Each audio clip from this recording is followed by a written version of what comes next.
there is a big one in front of the Arathusa Lodge, which is where we left you last. And, well, it will fill up, hopefully, with some water sometime soon.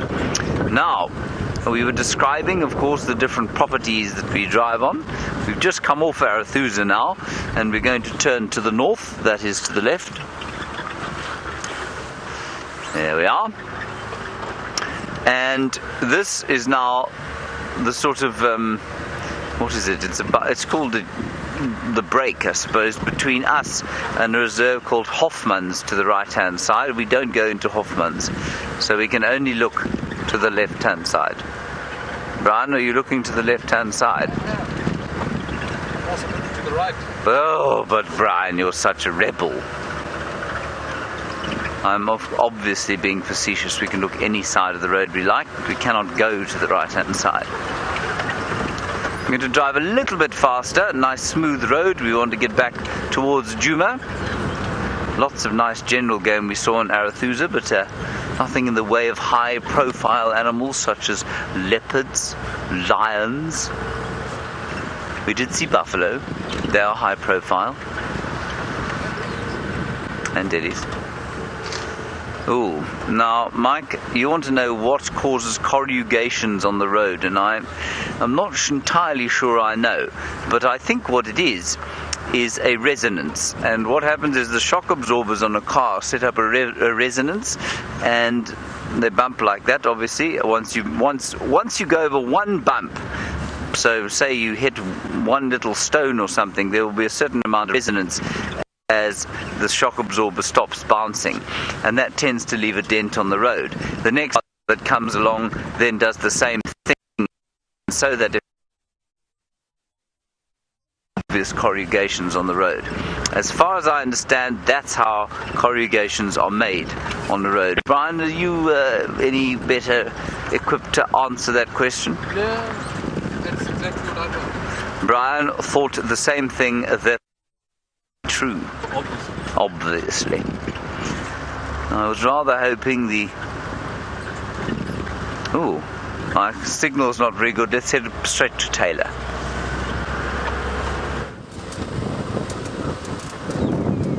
Now, we've done numerous checks to see if we can find these lions, but sadly no luck. So I think that everybody's really just settled down, trying to hide away from this miserable weather. And I did get a report on the radio. Hang on. Oh, I see a bird on the left. Who are you? Who are you? Who are you? Can you see it in the tree there? It looks like a cuckoo. It is a cuckoo. It looks like a female, maybe a female Deirdre's cuckoo. Let's get the book out.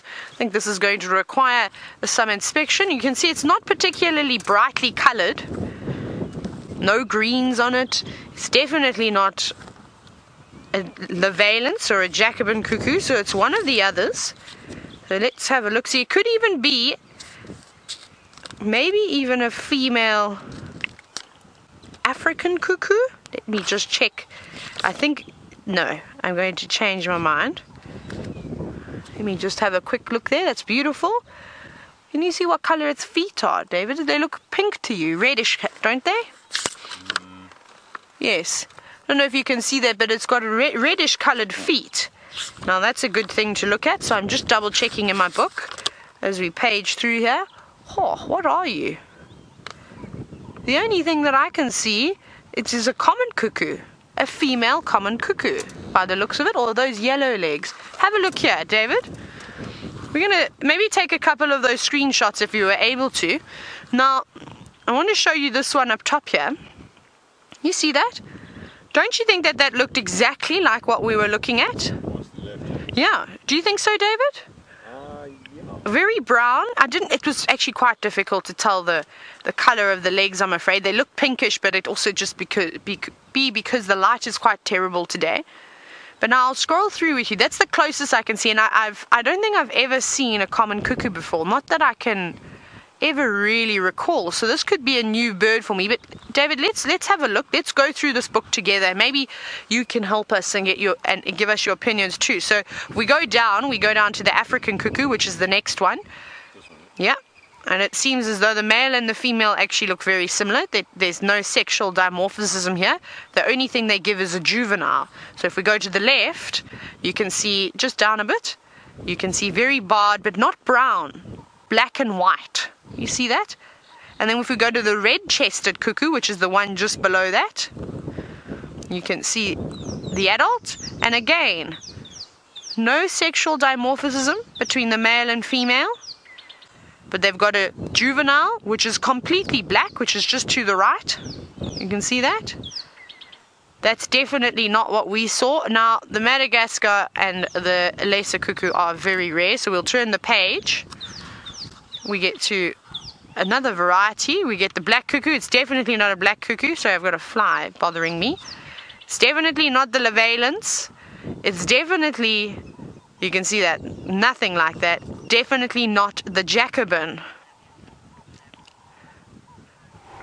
So if we go down, let's just double check the Jacobin. To the left, there it is. Doesn't look anything like that. Right, now what I'm going to do is I'm going to turn again, where we get to the next set of cuckoos. Now, if we look at the top cuckoos, we get the bar long-tailed cuckoo. That is exceptionally rare to see in this area, so I have my doubts that it's that one. I don't think it was. And the beak also looks a little bit different. It looks a bit too curved. Can you see that there? I don't remember seeing that. But I'll have to have a look at some of your screenshots if you send them in by hashtagging Safari Live. And then, of course, you have a look, maybe a Klaas's cuckoo. Let's have a look here. Now, it's quite difficult. Can you see? You see that it could be when they're in flight? No, but we saw it sitting perched, so I don't think it is. There's the female. If we go to the left, female doesn't have very much brown on her. And then in case you were unsure, that you've even got a juvenile, which is slightly more brown in color, but still got prominent green on it. So that is quite interesting. I think I'm going to be safe, and I will double check, and I will chat about it again this afternoon. I'm going to go with a female common cuckoo. That to me is the closest, and if it was indeed, and I will discuss it, we'll have a look with Steph and James a bit later, so please send some screenshots through. That will be a new bird for me, and I'll have to tally up how many birds I've seen. Wonderful. Well, I hope it was indeed a female common cuckoo, and I hope maybe it's a new bird for all of you, but we'll have a chat and we'll get to the bottom of this mysterious cuckoo. But let's go across to James, who has got some vultures.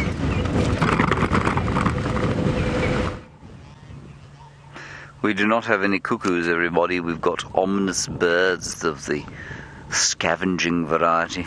4 white-backed vultures, one of which has an itchy face. You see that, Brian? I did.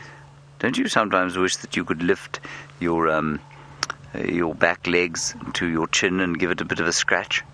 Yeah. It'd be quite nice, you know, while you were reading a book. You wouldn't have to let go of the book. Or perhaps if you were drinking some coffee or carrying something especially. You know, when your nose gets itchy and you're carrying something, it would be very nice to be able to sort of, as Rebecca says, driving. Except, Rebecca, if you were driving, you kind of need your feet to drive, unless you drive in a very different fashion from the way I drive. Automatic car, she says. Yes, of course. I do apologize. You still need your feet. You still need one foot, yes. So you could scratch it behind your ear with your left foot. This is the most ridiculous discussion I've ever had on a game drive. I do apologize. Anyway, these vultures are facing to the southeast. That means that they can, if they would like to, just open their wings and kind of float up off that tree. They need the wind to take off because they are heavy. Don't they look rather miserable, everyone? I think they look a bit sad out there in the wind and the bluster. Right, 4 of them there, another whole lot in front, and the stink of rotting meat in the area. So we're just going to have a quick look around. I suspect whatever died here has been discovered some time ago, simply given that it does smell quite severe.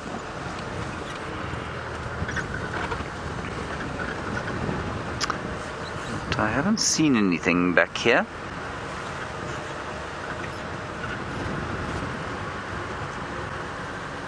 I'm wondering if it isn't a dead beefalo that has shaken off this mortal coil. There's some more further down there. We're still on Arathusa. We came back onto Arathusa, everybody. This is actually really quite nice. They don't often let us get this close. I'm going to be quiet.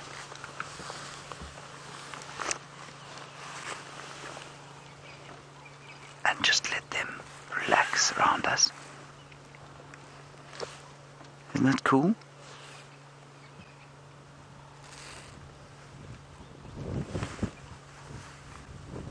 Marvellous. This really is quite special. One of them just yawned. I saw it going.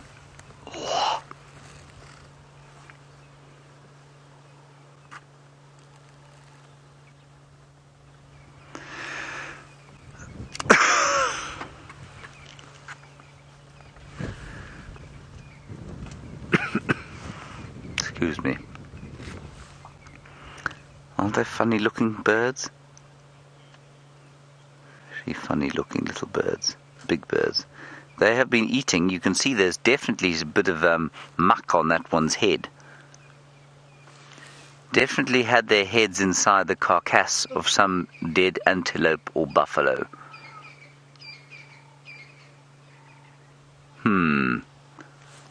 I wonder. I think we will definitely have to do a little bit of a turnaround here and just see if we can't spot whatever it is that they've been eating.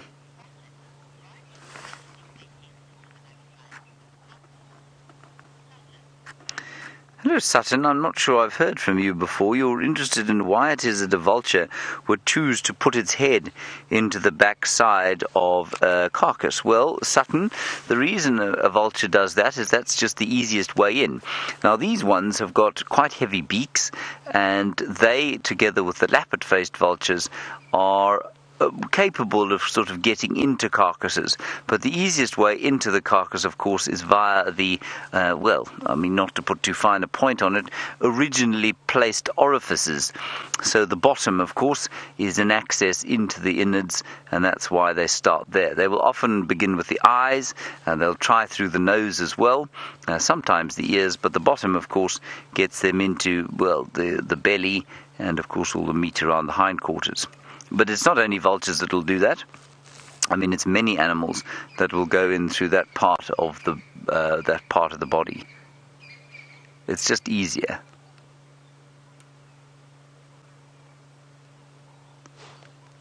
This is a really lovely vulture sighting. You can see it covered in gore.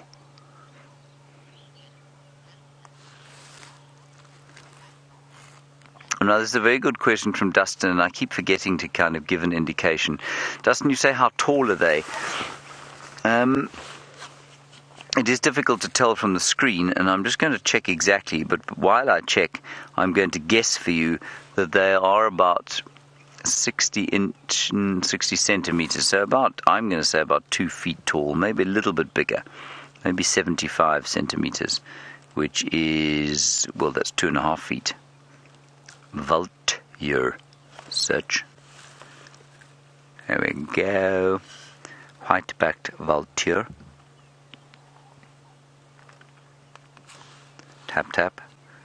Oh no, they're even bigger than that. They're almost 3 feet tall. 95 centimeters, a big one. So that's pretty big, 3 feet. You know why they don't look quite so tall to me is that they pull their heads in. So at the head at full stretch, they're probably about 3 feet tall. But you can see they've tucked them in an ominous fashion. Oh, ominous vulture. Right, I think we're going to drive down the road and see if we can't just pick up whatever it is they've been scoffing. I'm going to go backwards because there's a road behind us, and on that road I suspect we might have some luck.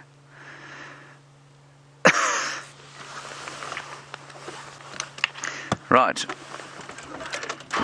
While we do that, might be lucky. Steph's got something. I didn't quite copy what it was, but I've no doubt it'll be fascinating.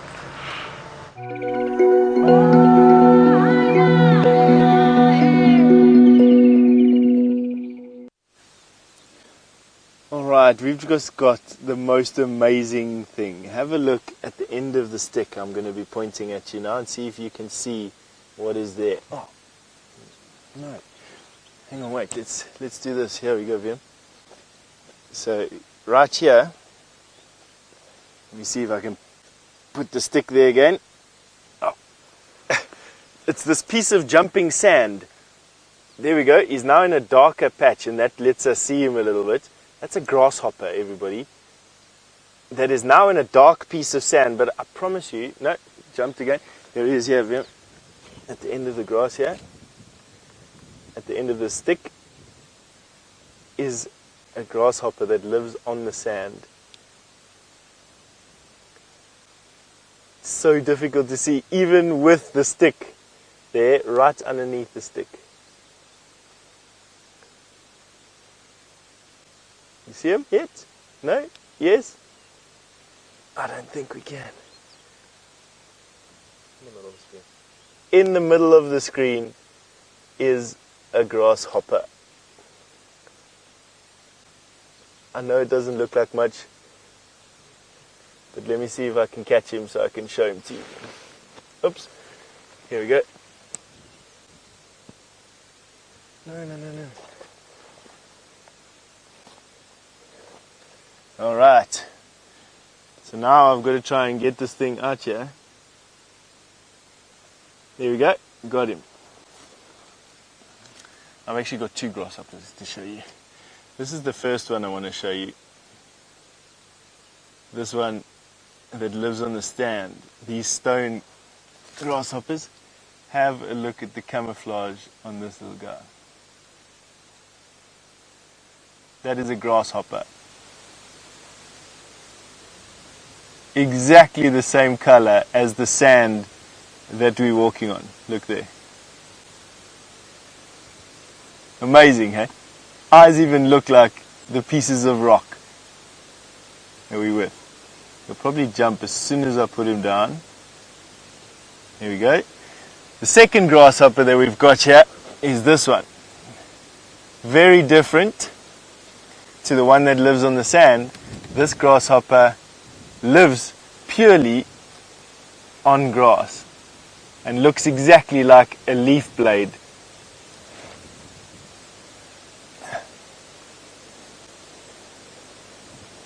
Look at that. Isn't that amazing?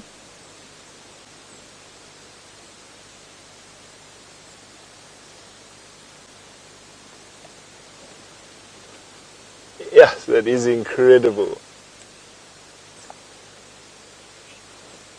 I know, Anna Marie, you've just put the comment through. It's such amazing camouflage, isn't it just?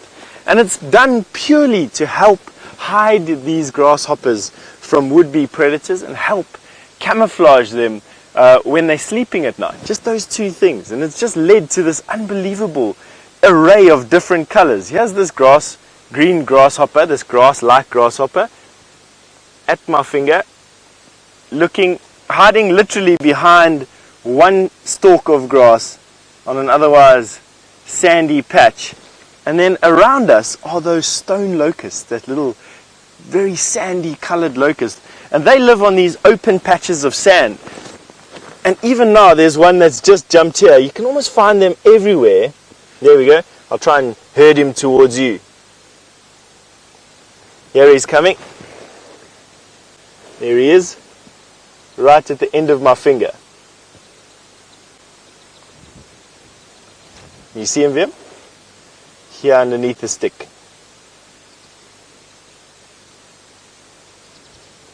You got him? Mm-hmm. Amazing, hey? I mean, you wouldn't be able to see that thing unless you came down. The only reason why we stopped here was the fact that we're finding this fur all over the place. Something killed a scrub hare here last night. That is the fur of a scrub hare. And the only reason why we stopped to have a look at this place and found these two fantastic grasshoppers was the fact that something has peeled the scrub hare and eaten it and just left us with little tufts of fur. Amazing. What an epic place. And just have a look at how plain and simple this little patch is. There's nothing much going on here at all. Very cool. Such an awesome walk this morning. I don't know, we slowed down because of the wind. We're not walking as fast or as far as what we normally do.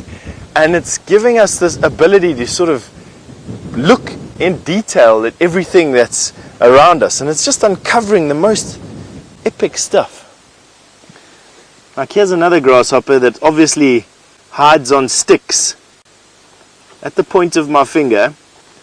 So very different to the one that hides on grass and the one that hides on the sand. Oh, he's just disappeared again. It's actually amazing at how vigilant they are. Nothing underneath here today. Put the stick back and let's carry on basically. Oh, I'm losing earpieces.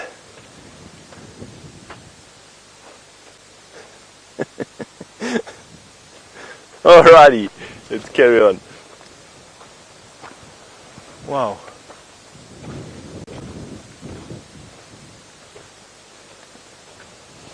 We don't talk much about these guaris.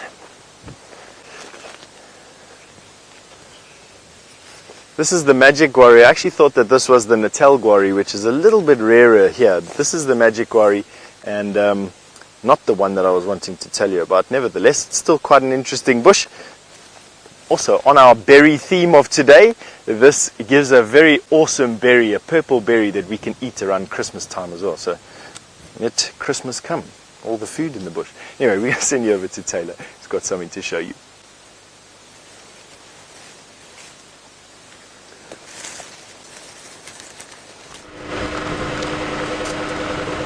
Now, did quite a bit of research in the last couple of minutes. I was so intrigued by the bird that we saw, and with my research I found out that it is indeed a common cuckoo, but it was an interesting morph. It's called the hepatic morph, which means liver colored, and I thought that described that bird very, very well. So now I'm not sure, it could either be a female or it could be a male, because there wasn't really too much difference other than the obvious color. But I was having a look on my bird app, and they said there's actually been a couple of reports of this hepatic sort of coloration in the Sabi Sand as well as the Greater Kruger area. So isn't that amazing? That's a new bird for me, and to see that color morph as well was fantastic. So I hope some of you did get a screenshot of that common cuckoo, because I think it's quite special. Like I said, I've never come across it before. Hepatic. Oh, maybe, sorry, Rebecca's saying it's said hepatic. My app has obviously made a spelling mistake because there was no H in that word. But anyway, that's okay. And I just found that amazing. And then something else about the cuckoo scene, as though we're on the topic of the cuckoo, is that cuckoo, unlike the others that come and visit us, they don't breed here. So they're just non-breeding summer visitors. They really just come to say hello and enjoy all the wonderful insects and caterpillars that they love to eat. Of course, that's really what they do. They're Palearctic migrants. So they've got to travel far and wide in order to come and visit us. They tend to breed in Siberia and China and Japan. So really quite a distance away. Now, I heard on the radio, and I started mentioning this to you earlier, that I think I'm going to head and pop my nose into Cheetah Plains, and the reason for this is that there were some reports of the Styx lioness with her new cubs somewhere in a drainage system on the Cheetah Plains driveway. Now, this was from earlier this morning, and I think from yesterday as well, so I don't know if they're still going to be there, but I think it's worth a little bit of a gamble. So we're going to slowly start making our way down towards that area, but we've still got quite a distance to go. Oh, I can see there's another vehicle coming up behind us, so I'll have to pull off for them in just a moment. Let's see what else we can find though as we go along here. It's a bit tricky today with the wind, everything hiding away from us. I don't blame them. I suppose it's okay. Oh, but I've seen an impala My goodness, seems as though we've got a race car driver behind us, so let me quickly pull off the road when I find a little suitable spot. We'll have a quick, let's go off over here, we'll just go gently. We'll have a look at the Impala. Hello, how are you? So I'm just need to have a very quick chat with this lovely vehicle that's pulled up next to us. So I think I'm going to say goodbye to you for just a moment. No, I didn't.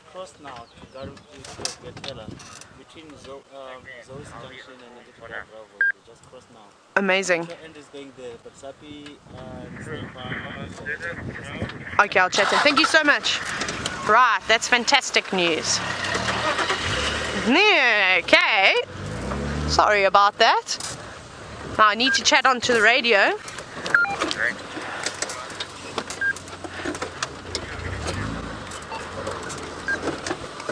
Okay, great.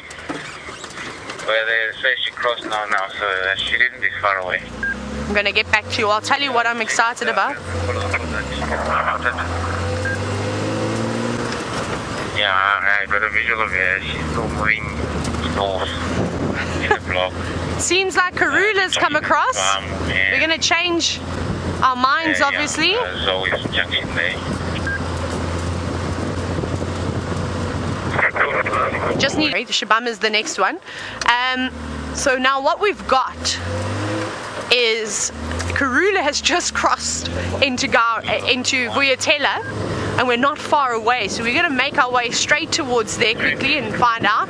So I'm so glad that the guide behind us was driving like a racer, and because, well, if it wasn't for him, I wouldn't have known the news. I didn't hear on the radio. Now, if you're wondering who or what Karula is, that is the Queen of Djuma, the ultimate leopardess. So that's who we're going to look for now, but we just need to jump onto the road, the right road. But I need to put my GPS on exactly. Jimmy, you gotta make it. She's heading east now. Bombs across Shibam. No, I'm going to get the right radio. Copy, Andrew, it's Taylor here. So I'll be there in the next couple of minutes. I'm just approaching Shibam. Sorry, I was at Savage's track. Whee! Let's go!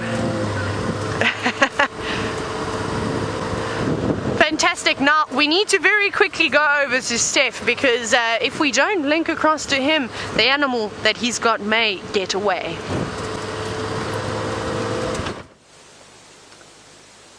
We are live with a giant land snail, the largest land-based mollusk on the planet.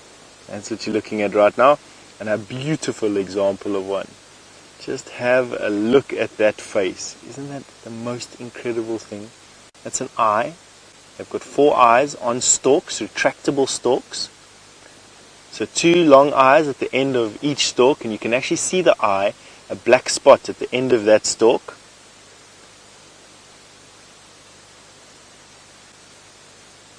That they can retract down that tube, and then 2 smaller eyes on the end of the 2 smaller stalks that you can see there. Going through the undergrowth over here and then looking for base. I'm just going to sit down here so that I can show you this whole thing properly. This is fully grown. Has a single muscular foot that runs the length of it.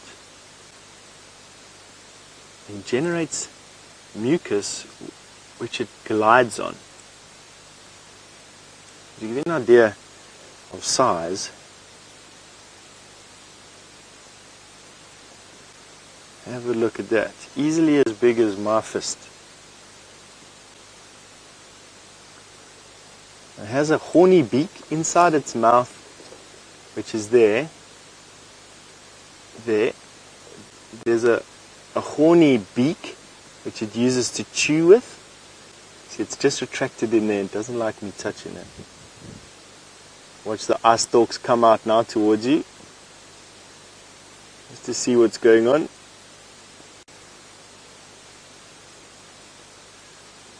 And you'll see the eye come down the stalk and you'll see the little black spot appear at the end of it.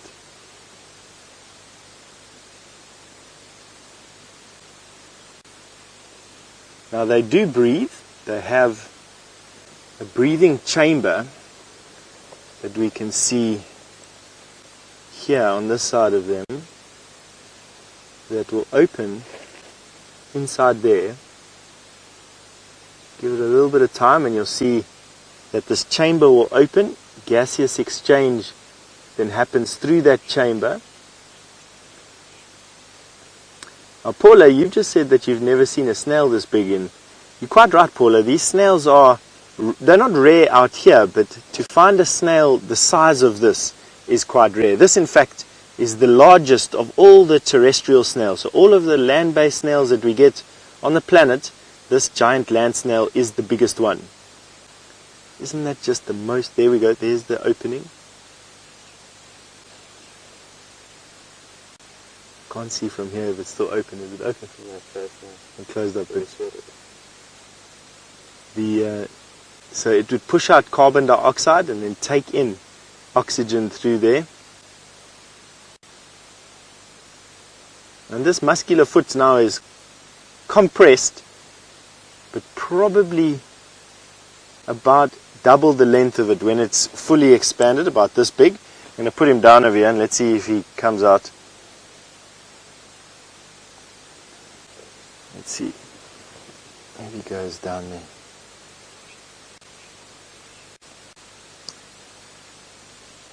Alright, and we're going to send you over to Taylor, who's got that surprise for you.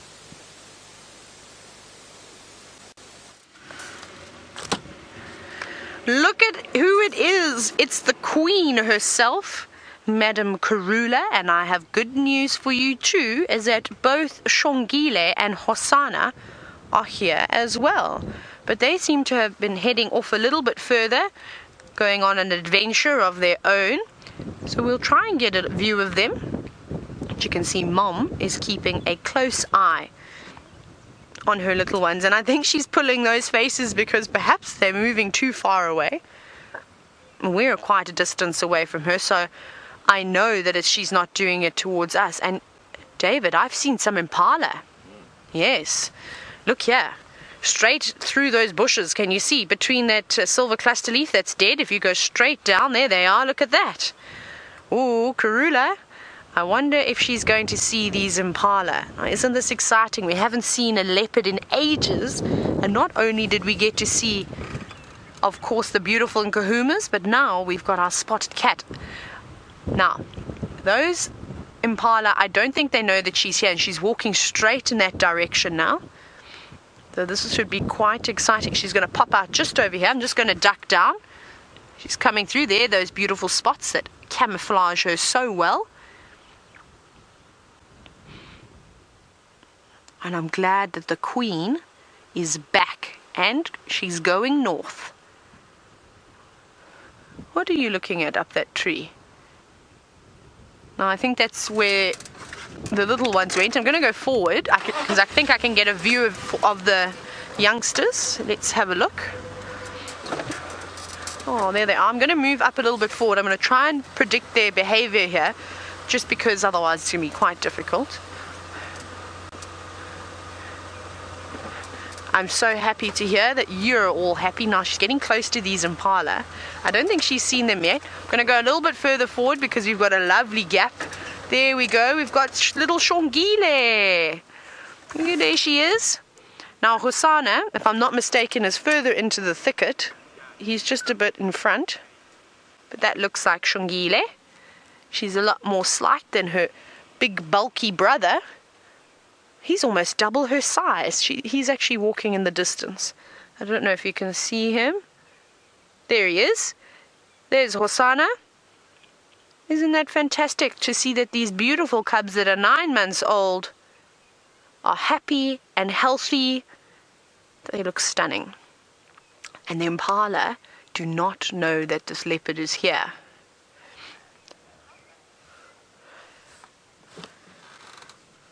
Now, I want to just sit here quietly just for a moment because we're quite close to these impala.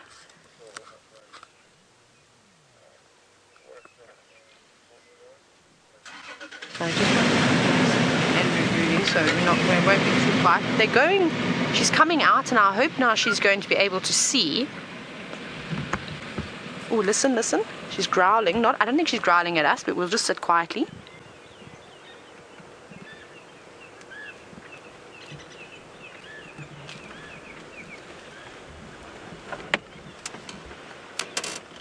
She's going straight to the impala. Straight there. Don't make a noise, Karula, if they're going to hear you.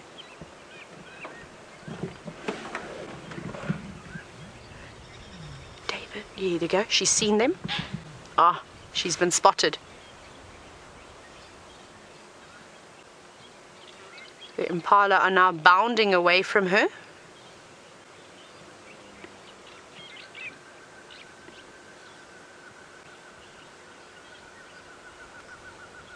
Oh, and I think that she just unfortunately spotted those impala just too late. And I need to just very quickly reposition. I just want Andrew to be able to see as well. So I'm just going to pull off the road slightly. And then Andrew can take my spot and then he can have a view of the cubs. But that was a pity, but I think she's going to keep pushing on and hopefully keep looking for these impala. Now, sorry, Hunter, you wanted to know how old Karula is. For some bizarre reason I've completely forgotten, but the age of 11 seems to be sticking in my head. Maybe I'm wrong, maybe I'm right, I'm not sure. 12, I was one off. Thanks, Rebecca. I was close. 12. I don't know why I always forget that, forget her age. Let me write it down again. Now, those impala are going to run for the hills, of course. And I suspect she's going to have to try her luck for something else.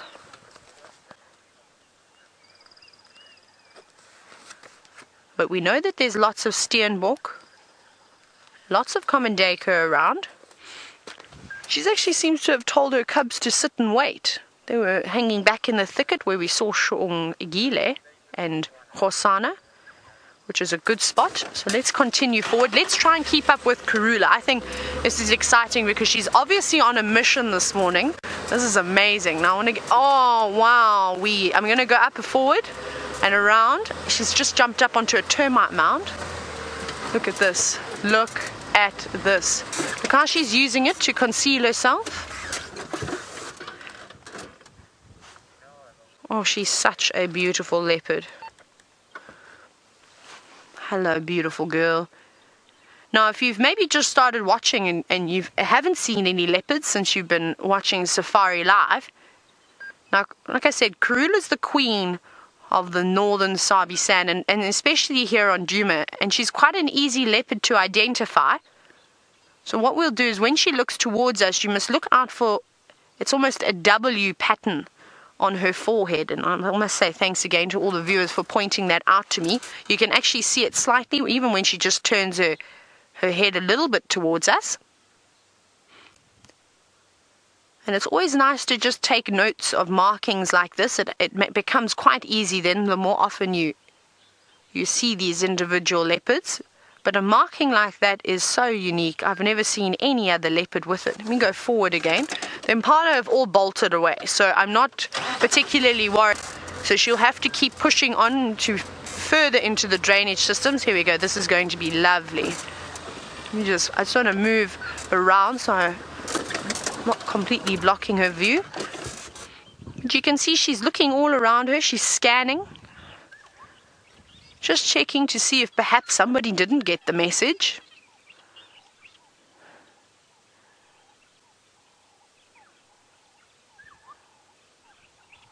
What an incredible lady this is.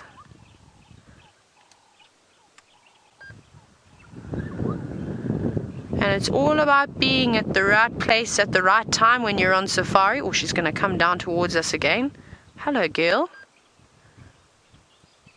You see that marking on her head now. Look how she's actually being very placid with us this morning.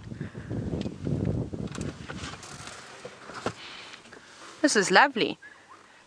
And she's quite happy to walk past us. We are giving her a bit of space, so she comes towards us if she wants to. And if she shows me any sort of sign of hostility, I will definitely back away. But for the moment, she's lovely and relaxed. But we're going to keep following her, of course, and that's what happens when the animals move. We've got to keep moving too. Oh, there's a giraffe. I didn't even see the giraffe. Now, of course, that giraffe has got nothing to worry about. As you can see, Karula's not interested in that big male giraffe. So giraffe, don't worry, you don't have to race on off. She'd never be able to take you down.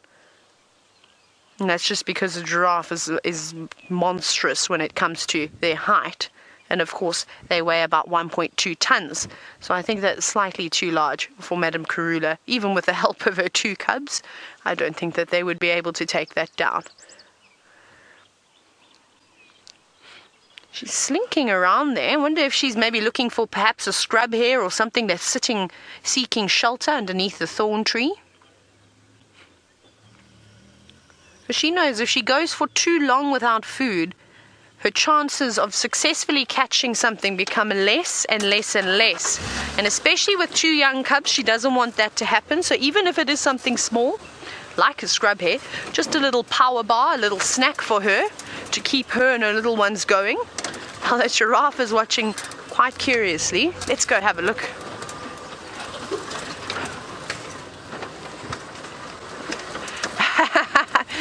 So I think we're going to go across to James because he seems to be pretending to be a leopard.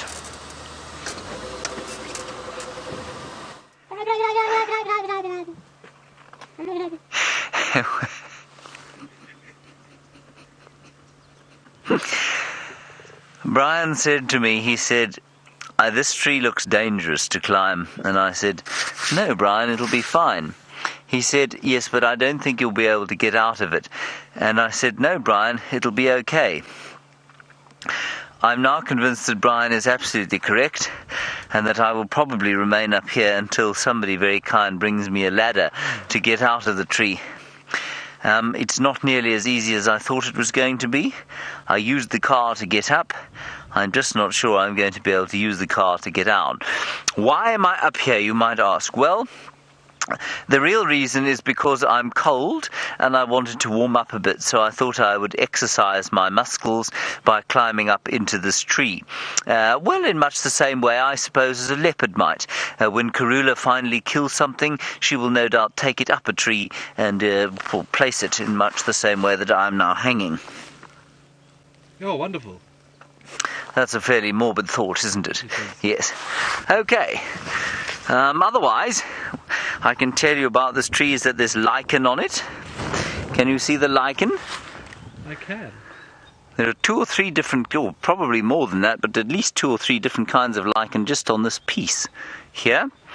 And lichen, of course, as we all know now, a symbiosis between fungi and algae. Very nice.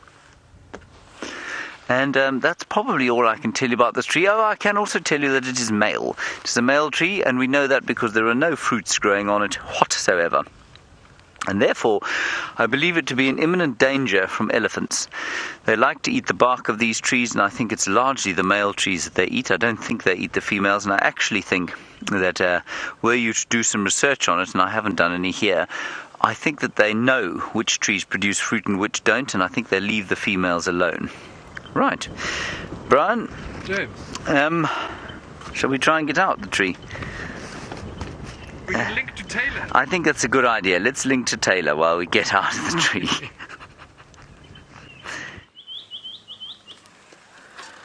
She's going up to the top of a termite mound. I'm going to go forward again and reposition. And she's actually been quite interesting. She's slinked to a very narrow area with lots of thorns. So like I said, I suspect that she is indeed looking for something small to eat. Though if she can catch something bigger, I think she'll go for that too. Have a look here. I'm going to poke my nose forward. There she is. But she's definitely on the hunt. Ah, look at that silly little tree in the way there. How dare it grow there, hey David? No, and of course this is something that happens, is that you can't always get the best view. But we'll wait for her. She's not going to stay there for very long. She's scouring the area looking for something to eat. Now, come on, girl, you can do it. Now, catching a leopard hunt live, well, that is something quite special. That doesn't happen every day. I know that Brent was lucky enough, I think it was with Karula, if I'm not mistaken, to see her catch, I think it was a common duiker or a steenbok, something like that. And that is very, very special. But we're going to stick with it. We'll see how long we can stay here. We obviously, none of us have seen leopards for quite a couple of days. So everybody is absolutely desperate to get in on the action. But we'll see if we can hang around and spend a good quality time with her.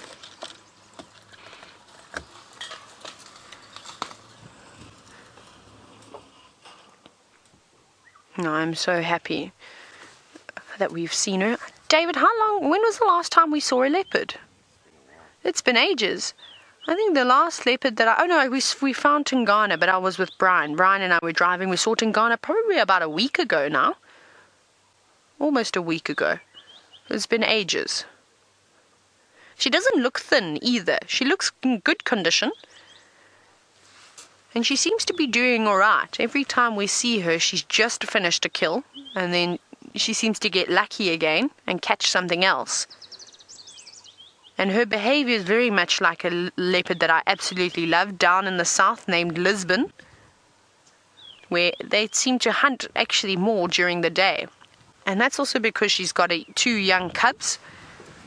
She tries to keep them hidden at night and in a safe spot. And then, well, today's a perfect day. It's lovely and cool.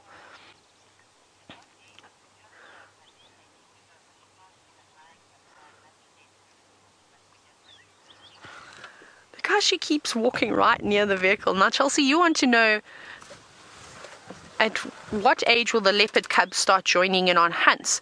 It should actually be soon. I reckon when they get to just over a year and a couple of months, she's going to start taking them out and teaching them. But I wonder if she catches something like a scrub hare, I wonder if she'll take it back to them and just drop it and let those little cubs have a play. Because she's been looking for something small. She keeps going and checking the thicket areas, sniffing under logs. So it's quite interesting, but every animal is slightly different, the development stages. I'm going to go back again. We need to try and stick with it because it's getting quite thick here. We don't want to lose her, of course. We know where the cubs are at least. And those cubs are old enough now to be viewed without the presence of Karula, of their moms, at about 9 months. That's perfect. And they seem very relaxed with the vehicles as well. Though if we do go back there, we'll just have to give them distance. We don't want to make them feel frightened. Here she is, stopping again. Seeing if she can hear anything. Now it's very dense over there. I can't really see too much further into the thicket to where Karula was. Let's carry on. I'm going to try and roll forward.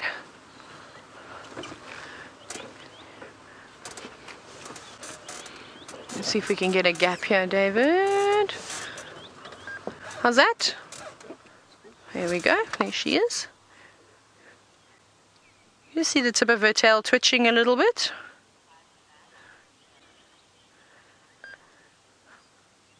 Now, leopards can live a little bit longer than the lions, from what I've seen. And I think the average age of a female leopard is around about 16, 17 years. And I know Elizabeth was actually wondering exactly that. How old can a leopard live for? How long, not how old, how long can a leopard live for? So somewhere around there. But obviously, like I said, it depends on a number of different things. Food availability, the stress that they have. Are there lots of other leopards in the area that are competing for her territory? All these things eventually will add up. But she's looking fantastic. You say we came to a conclusion that she's 12 years old. She's looking lovely, fit and healthy. She's still got a number of years left ahead of her. Now, David, can you see her again? Can you? Where did she go? She's sneaky, this leopard. That's one thing we know for certain, hey David? Just watch these little branches. Karula, where did you go?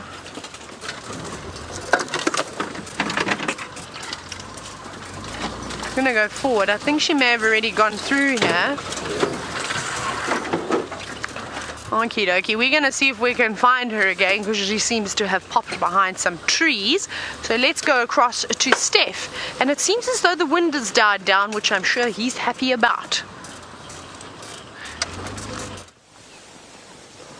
You caught us here looking for the home of the Polyrhynchus ant that we found early on this morning already. Was one of our first things that we saw was one of these little ants, and they like building these thatched, covered nests basically, and I've been looking for one to show you literally from when we started that time. Now the trick is to look for a Polyrhynchus ant, which there are a few of around here. Let me see if I can find one for you that is at the top of the tree. There's just one at the bottom there. Oh, here we go. There's one for you on that leaf.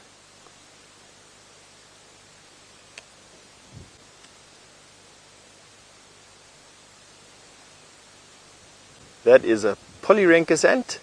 And then to go to the base of the tree and to look for their thatched home. And that's what I'm trying to show you. Oh no, I almost thought that this was it here. But this is just some washed dung that had washed in here. Let's take a look around here. I'm hoping to show you one before the end of drive today. Mainly just because there's such interesting things to see, these thatched homes that they have.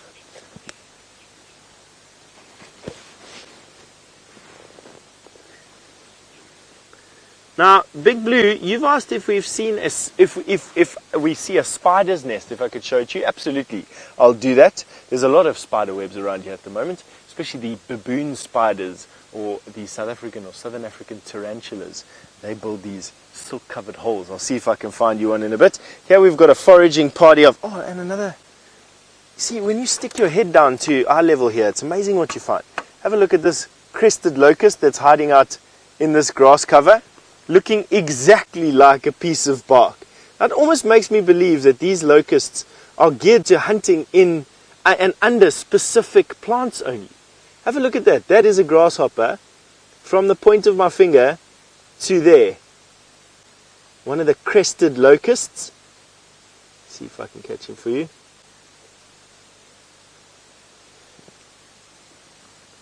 Have a look at that guy. Isn't that amazing? Almost exactly the same color as this. So here's a piece of bark. Have a look here.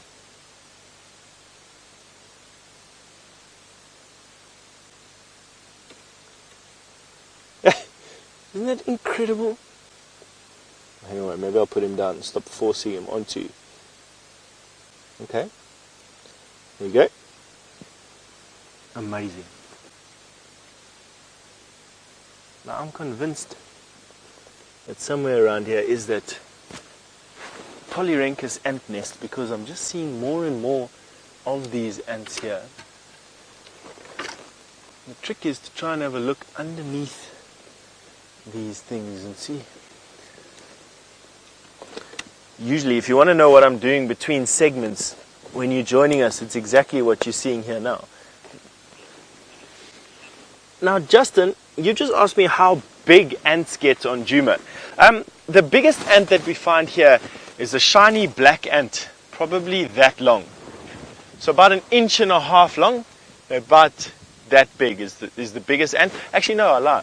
The red driver ant is probably the biggest one, and that's double the size. So the red driver ant female is about that long. But I'd say, what's it, 2.5 inches would be the biggest ant species that we find here. They're nocturnal. They come out in deep summer, so January, February, March, around about there. And then the one that's diurnal, the daytime one, is probably about 1 inch and a bit long, about that big. That's the biggest one. Now let's see if we can find a baboon spider's nest. I'm not seeing this Polyrhynchus ant nest, which I'm dearly wanting to show you, but it's not coming out here, hidden from view. Let's see if we can find a baboon spider's hole quickly. Now what we don't want to do is go onto the seep line there because it'll be too wet to have a burrow. So we want to have a look for it away from where it's wet all the time. And this looks like it's a bit rockier, which will be better to have a look for it. Right, well, I'll look over here and see if I can pull out a spider's nest. I'm going to send you over to Taylor, who, as far as I know, is trying to find Karula in that thicket. Right. So we've got Karula again, and she's searching far and wide, still looking for something to eat. You see she is slinking up onto that fallen tree. And that's a very typical thing for these leopards to do, is they use the termite mounds, they use the trees that the elephants have pushed over as vantage points, just to give her a bit of higher ground. Also, well, we know that there's a variety of little creatures that'll be trying to keep out of the wind today. So all the little antelope, scrub hares, ground-dwelling birds, they'll probably all be resting in and around this area. But we need to quickly go around again. I'm going to quickly do a big loop and see if we can get a better view of her. Sneak under here. Just let Rexon jump ahead. Shame. When you're in a big long vehicle, it makes it a little bit more difficult to maneuver around. Sorry, David, watch your head here. Just a little branch. But we'll take the scenic way around. Like I said, it's easier if we jump ahead of her and get a bigger distance and actually watch us coming and watch her coming towards us. So I think that will be the plan. Let's just go around here. Now I'm just watching to see where she's going, because she could, but at the moment she's zigzagging. Oh, we're actually on Philemon's cut line, eh? Oh, we're close. Okay, so at least we know it's going to open up a little bit now. But she's zigzagging, so I'm having to zigzag after her. That's fine. We're going to come up to a road as well, so we should get some nice open views. And she loves this area. She honestly is often around here, and she loves to hunt here, whether it's just an abundance of game because there's quite a bit of green grass coming through at the moment. Maybe that's why she's hanging around this drainage system. Oh, there she is. Now, I don't think we're going to be able to stay here for too much longer, so let's try and get another view of her. Now, Wilma, you're wondering if there's any small rodents around for these cats to eat? Of course there are. From the cane rats to a four-striped mouse, there's shrews, there's all sorts of little things, but they're also hiding away. And as small as what they are, they can also be some of the tougher ones to find. But she's going to pop out just over here. Get another view of her. There's that beautiful lady. Hello, girl. Just want to keep my radio up a little bit so I can hear. There are quite a few standbys for the sighting. So basically they're on hold waiting to come in to see her.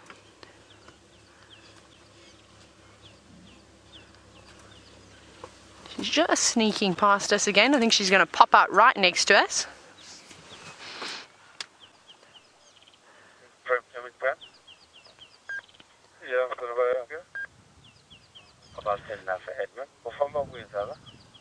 There she goes, moving into another thicket.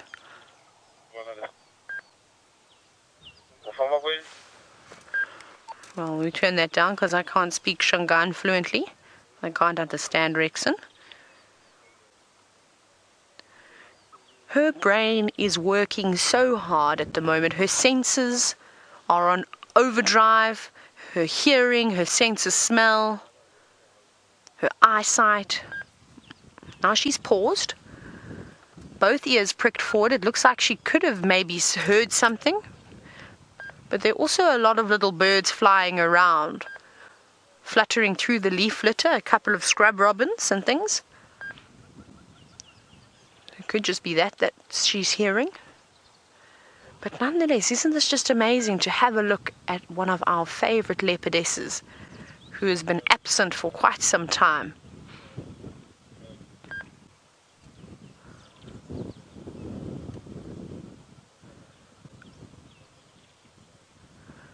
And off she goes again. Now it's getting quite thick. I don't think we're going to be able to navigate through there. And I know that there are a few guides on their way. So what we might do is maybe we'll go back around and have a look at her cubs and have a look. Rex, sorry, I just want to chat to Rex quickly while you look at Karula. You can call the next vehicle. I'll go have a quick look at the Mantuans. Are they coming this way as well? Oh, okay. Can I stay with him for a bit longer? Okay. Well, it seems like we may be able to stay with these leopards for a little bit longer. So let's just keep up with them, because as soon as another vehicle gets close enough, we're going to have to pull out of the sighting and we're going to have to give them a chance. So let's stick with her. And it seems as though the cubs have moved as well. The cubs have now left their original spot, which is quite dangerous. And they seem to be tailing behind Karula. Can you see her through there, David? There's a little gap. She's moving off. But I reckon... Okay, let's go to James and have a look at what James is doing. Gobble, gobble, gobble.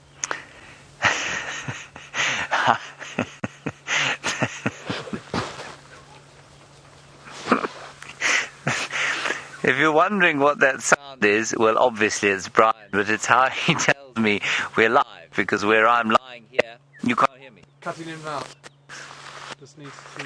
How's that? Can you hear me now? Yes. Where I'm sitting now, I obviously have no communications with the final control, so I get the gobble. Now, this plant that I'm sitting in front of, I was lying in front of, is the disgusting diesel-smelling thing called Clerodendrum. And it smells like diesel. I'll pick a leaf so that you can smell it. Obviously, that's not really going to be possible, but I'll help you to imagine it. And then I'm going to pick a flower, which isn't very sensitive of me, but because there are lots of them, I don't mind doing it, because the flowers are very pretty. And before I bring them to you, wait, I want to show you there are two different kinds of melepids here. Do you see this, Brian? I do. Two different species of millipede. Isn't that amazing? And that's not a pill millipede. Pill millipede is what Steph showed you earlier. It's a different kind of longer millipede. Now, what I want you to do, everybody, is imagine to yourself that you had a leaf like this, and I want you to crush it up. Now, to imagine the smell, what you need to do is imagine yourself going around to the gas cap, if you're in America, otherwise the petrol cap if you're anywhere else in the world. Take it off, stick your nose right in there and go, that is what this leaf smells like. Like a mixture between petrol and diesel. But look at the beautiful flower. Isn't that nice? Long purple pink anthers with the pollen on top and the lovely white flower. And it doesn't smell, which is unusual for a white flower. White flowers often smell. Don't know what pollinates it, but I can tell you that I think that diesel smell is probably a defense against being eaten by, well, anything really. Marvellous. Thank you. Brian gave me a thumbs up there, everybody. I've now lost my microphone. Not my microphone, my... What's this thing called? Earpiece, that's the one. Well done, Brian. Okay. Back in the car. You can link to a millipede. Okay. Now, this is astounding. Stefan has found a millipede.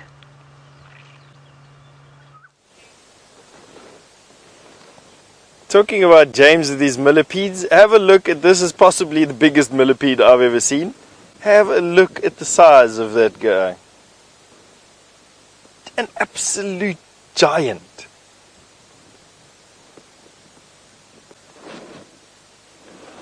Now millipedes, of course, they have, he's tasting my finger, they have two sets of legs per segment. So this is a segment, these round things, and they have two pairs of legs or two sets of legs for every segment, except the first 4 segments on the front of the body and the last segment. And there is the urogenital opening. Actually, I think it's just the reproductive opening at the end of the 4th pair of legs. There. When they mate with each other, that is where fluid transfer happens. Right there. And this big millipede. Oh, isn't it just fantastic? One of the most ancient animals on the planet. These millipedes pretty much unchanged for the last couple of 100 million years. Isn't that just incredible? Bulldoze their way through the undergrowth. Very effective shape for pushing undergrowth away from itself. Lots of legs to power that body through. And basically are just detritivores, eating a fungus and algae, rotting vegetation. Isn't that just amazing?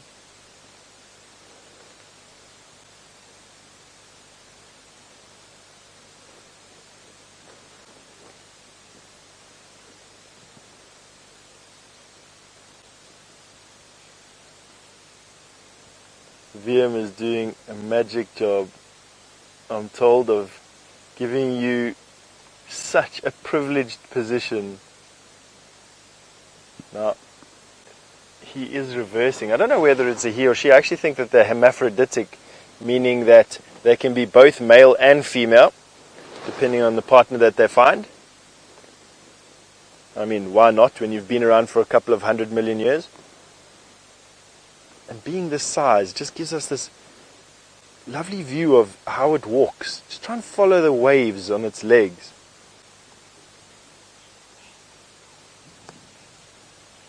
Now Justin, you 100% right there. This is just such an amazing, complex creature.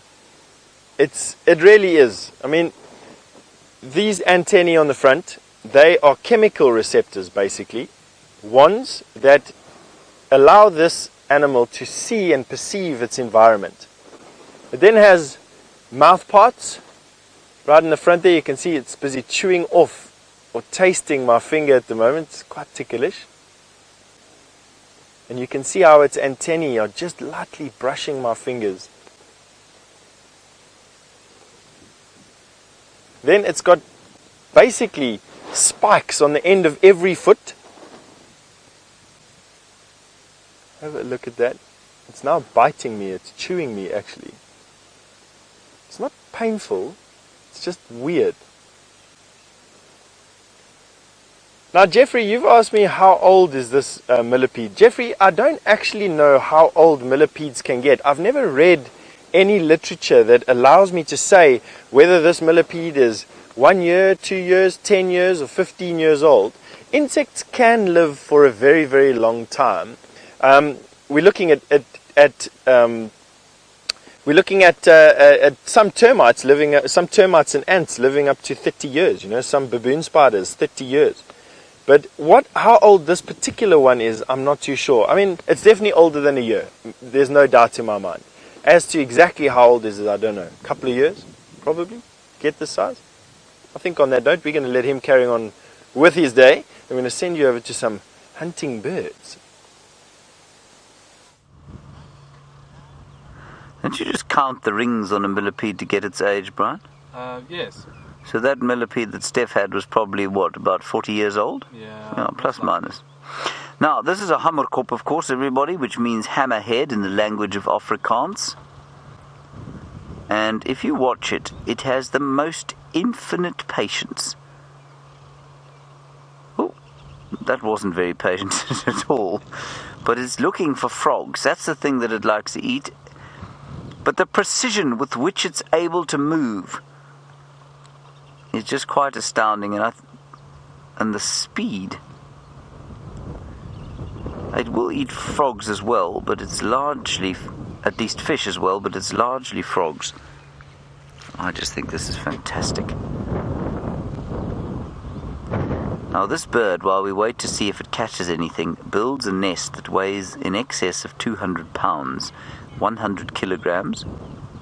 It's a great big mass of sticks and bark and grass and branches. Sometimes if it's anywhere near a lodge, there'll be bits of old shoe, some string, whatever it can pick up at the rubbish dump. And it's this huge mass in the fork of a tree into which a hole is dug, and it's inside the mud-lined chamber that they will give birth.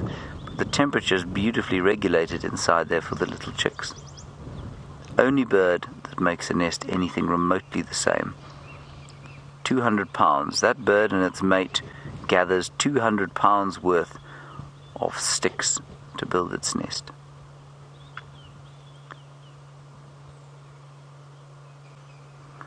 Let's just see one or two more stabs at the water, but the patience is just so amazing. Completely unlike us, of course. You can't just head off to the pantry to grab something to eat. Hello, Wilma. You say you love this bird. You've never seen one before. I quite like them too, Wilma. But Brian and I were just reminiscing of the tragedies of our childhood when the Hammerkop used to come through the Johannesburg gardens and eat all the fish from the fish pond. It was very distressing, wasn't it, Brian? Oh. Yes. Beautiful bird. It's got a lovely Shangaan name, and the Shangaan name is Mangonzwana. Mangonzwana. I think it's quite a nice name, don't you, Brian? And the Zulu name is an onomatopoeic one, Itegwane. Itegwane.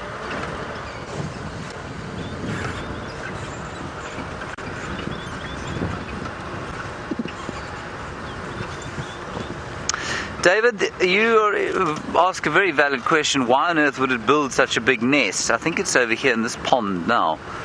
Yep, straight in front of us there. David, the only real reason I can think, and that anyone else has come up with, is that there are a couple of reasons, but apart from the obvious security advantages of having a nest like that, now nothing can get in from either side, it's for thermoregulation, it's fantastic. It's very, the temperature is very constant inside. I also think that they probably don't build an enormous nest the first time round, but they use the same site again and again and again, and it means that they can use it for a long time. And many birds will then take it over. We had one at Ngala, just near the camp. It was taken over by some giant eagle owls. They used to live on top of it. So I think it's probably thermoregulation and security are the two main reasons it builds a nest like that. But why on earth no other bird has evolved to build a nest like that, I'm not sure.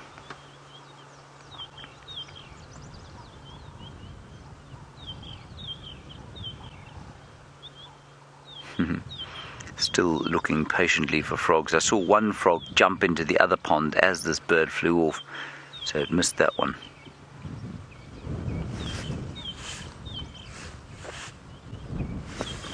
Marvellous. Let's press on around the corner.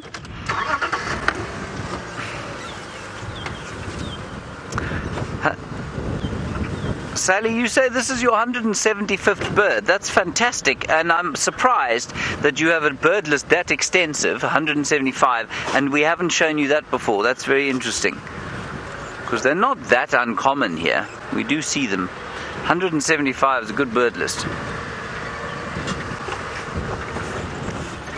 And for those of you who don't know, a lot of our viewers keep bird lists, and all the bird list is a list of list of birds. But it's a list of birds that you've seen on Safari Live. That's why it's called a bird list, Brian. Yes. Right, while my mind slowly atrophies inside my head, let's head across to Taylor and find out if she's still with the Queen.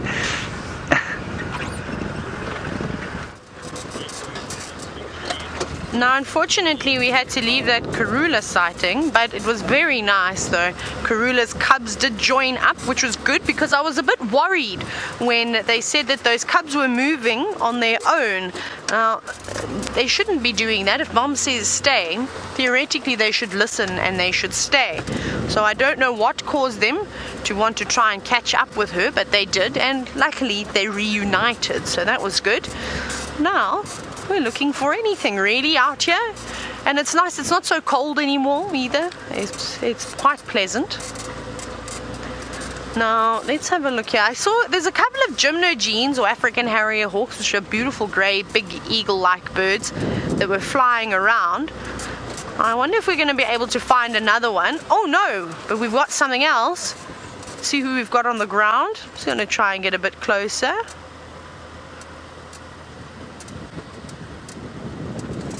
Hi birdie, don't run away. There it is. And it's flying. Oh no. There we go. Oh, and now it just hit away. It looked like a female black-bellied bustard that we very, very quickly had a glimpse of. Let's see if there's any males around here. I'm just having a quick scan. She didn't like us very much. Can you see anything, David? No. Okay. That's all right. It's fine. Now, they're very shy birds. We've seen them. The only time we haven't seen them when they're too shy is, well, we saw those red-crested corns the other day, those males having a bit of a fight. Who have we got here? Let's have a look at this little bird. Please stay there. It looks like a flycatcher. It's just sitting on this bush swallow. Can you see it, David? Do you see where the dead log is? If you go straight up from it, it's just flown above us. No, I don't know where it's gone now. It's right above us. I'm not sure where it's... Okay, well, I don't think we're going to see him. It looked like one of the flycatchers. Okay, there he goes. Seems as though not having any luck with the birds this morning. It's okay, we're allowed to have these days, of course. And I'm not sure which flycatcher it was. I didn't get a great look, but one of them. Let's see what else we can find. There's lots of birds actually chatting around here, so I suspect that there's some form of food party moving through. When I say food party, it's birds that sort of group together that feed at different levels and that are different species of birds too. And it's quite effective for them to move together, because as one is flushing another prey species off the ground, it flies up, and well, somebody that's feeding at a higher level may have an opportunity to grab it. And that's quite nice. And that's what I miss actually about the Eastern Cape the most, is down in the forests and the valleys, is you would just sit there and you would wait, and you'd get flocks of birds coming through and feeding, from the Narina trogons to my goodness, now chorister robins and all sorts of amazing creatures coming through. Even the flycatchers, some of the paradise flycatchers, those were quite pretty. Now we're just having a quick look. Very quiet. David, where are all the animals gone? They've run away from us. It's not very nice. Oh, and maybe I must also listen to see that we don't bump into Karula again. The rangers would not be very happy with me, because we've already had our turn looking at her.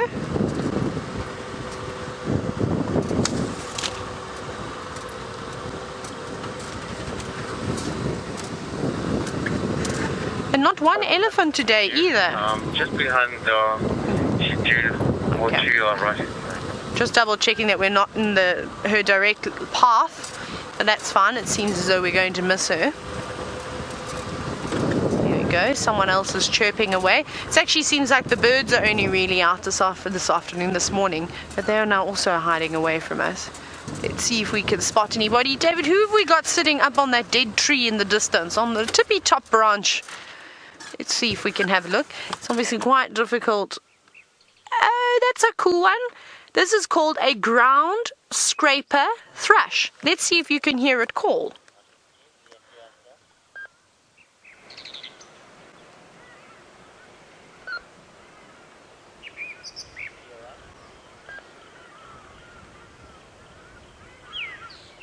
Isn't that such a beautiful call? This is a bird that we don't often get to see. They're around, they're common, but it's normally quite difficult to try and spot them. So this may be a new bird for some of you. And if it is, I'd love to hear what number the ground scraper thrush is. You're welcome to either hashtag Safari Live on Twitter, or you can send us an email, questions@WildEarthTV. Be nice to hear, and it's always good to have a bird list. Now, it sounds like this bird is actually singing a song. Now, rather than doing a territorial call, I think this melody that he's putting out for us is perhaps to try and attract a female. A very, very pretty tune.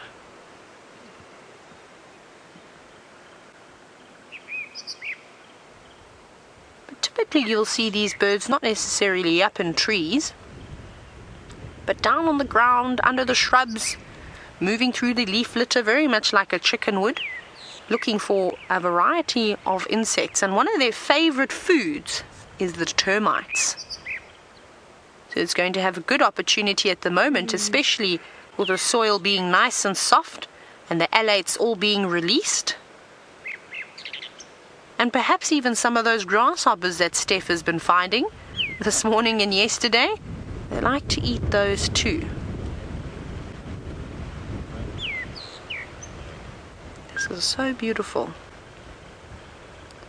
Okay, and it's gone. That was a quick, nice little sighting. Normally they actually don't hang around for that long anyway. So that was beautiful. I hope you enjoyed that, and I hope you got a good couple of good screenshots as well. So thank goodness for that little bird popping out. It was getting a bit quiet out there. And on that note, I'm going to try and find something else spectacular before that drive ends. But let's go back across to Steph and see how his morning is going.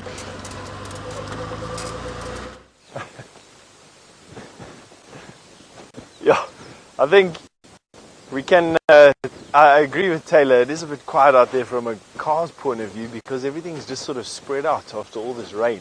It's just one of those things that happen in summer, and it's to be expected after all the chaos that has been the last couple of months with all the game concentrations around these pans. We've got a herd of impala over here, quite a large herd in actual fact. But we're not going to get too close to them. They're sitting through there. You can see we're not going to move around too much. Oh, they've now just moved off. All right. So we had some impala to show you. They've run away from us. But it has come to that time of the day where we're going to say goodbye. And thank you very much for joining us on the walk today from myself and Liam and Herbert. Thank you very much for all your questions and your support, of course. And we'll catch you on this afternoon's PM Safari. Have a nice day.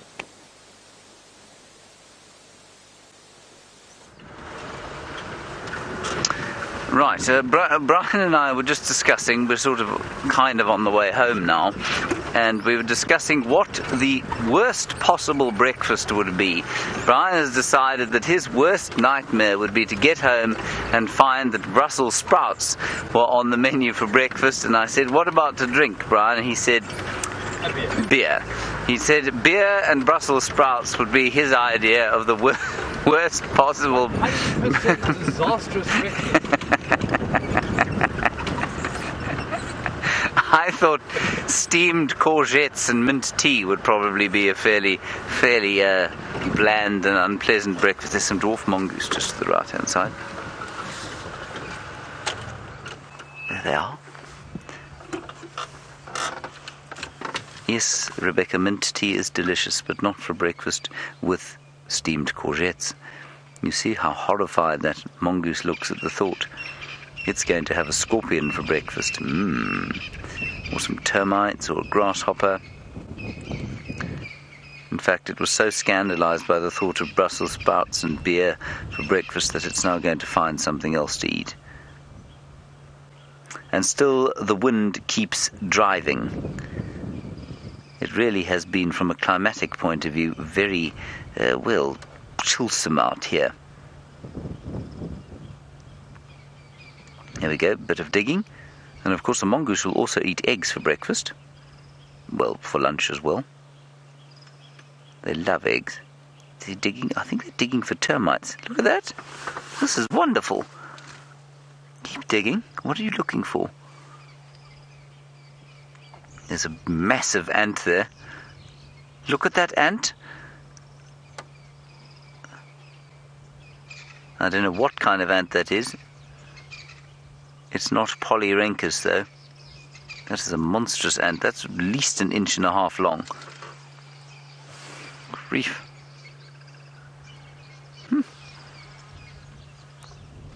How cool is that? Right, where's the mingoose now? There it is. Come on, carry on. Come on. A little beetle in front of it now? which it doesn't seem to have noticed it will definitely eat beetles. There's the, the ant again. Completely oblivious of each other.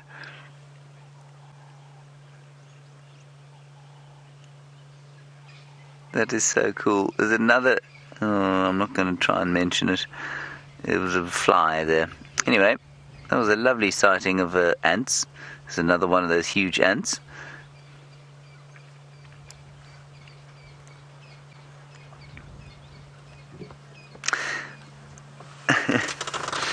Alright everybody, you all say you love your Brussels sprouts. Well, you're welcome to all the Brussels sprouts, both my serving and Brian's for breakfast. We're going to find something else to eat. We'll see you this afternoon, hopefully from the tent. And so from the Sunday formal thumb, and me and Brian will hand you over to Taylor for the last few minutes. Bye-bye.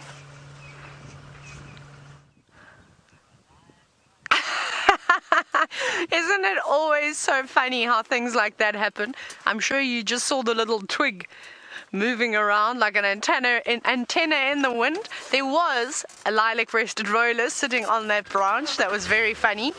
Just as Rebecca said, you are live, you are live. It said, right, I'm out, I'm not live anymore. I'm going off to do something else. My goodness, today has been an amazing day, but also a tough one. Just with trying to get the animals to hang around for long enough. They've been quite sneaky. But I suppose that's the joy of being out here in the wild, is that you never know what's around the next corner, and well, you never know how long something is going to hang around for. Well, let's see if we can find another bird. I'm actually enjoying the birding this morning. It's been wonderful. I'm seeing the new cuckoo, which was a new one for me, of course.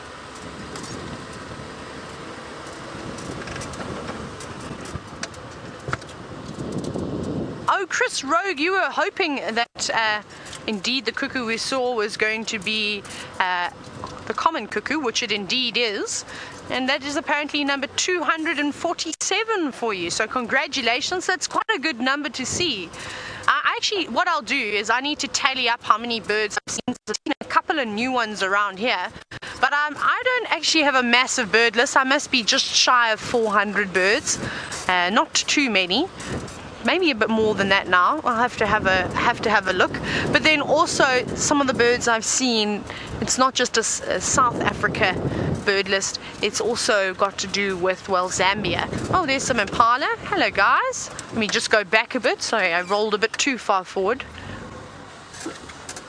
There they are. Are they watching us? It seems as though they're giving a stare down. Oh, and I believe that Brian's bet on when the first impala lamb will be born is apparently today. That'll be quite exciting. I actually don't mind who wins this bet. I just want to see a tiny little impala lamb. But the thing is that we need to not check in these open areas. We actually need to start checking for single impala that are hanging around in the thicket. And I think then we'll have a good chance. But you can see they're looking round. And I'm sure that their mammary glands are nice and swollen now too. Getting ready for the arrival of their little lambs.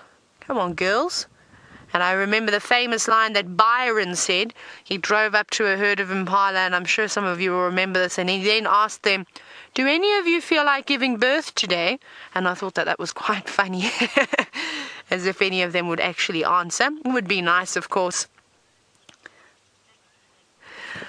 But unfortunately, the time has come where I'm going to have to say goodbye to you, but it's been absolutely wonderful this morning from Karula, and to see that her cubs are healthy.